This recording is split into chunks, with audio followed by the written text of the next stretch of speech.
Een van die komen de klanten in de Bruna boekwinkel in Frencher. Tussen de blom, het gebak en de flessen drank die de meesten wat verschoelen. Dat het het volom gaat. Klaas Koolhuis en Tessa Blauw. Na 43 jaar is ze maar pensioen. Zij de winkel verkocht. Je doet natuurlijk net alleen, je doet maar het hele team. En het team, wat wij hier hebben, al die meesten, die vrouwen die hier werken.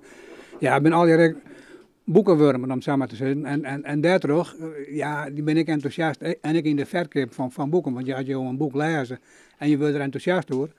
En je kan daardoor de meesten daarvoor interesseren. Ja, dan prachtig. En dan komen de meesten niet weer waarom. Klaas en Tessa worden door de verste klanten vooral waarderen vanwege haar liefde voor het boek en de vakkennis. Door hierin hebben ze een goed beeld kregen van wat de klanten in Frencher graag lezen. Literatuur, een heel soort spanning en bennenboeken net te vierten. En voor hen een heel soort Fries natuurlijk.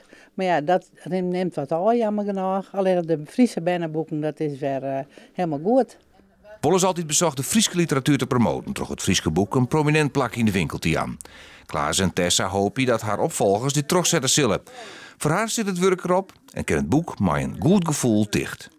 Als je ziet hoeveel blom en de laatste dag, nou dat is echt net te jong. Fantastisch om te zien. En ja, daar word je koud van. Ja. Echt weer, ja. En een beetje trainen in de voor soms. Ja. Maar dat mag ik, hè, op zo'n dag. Ja.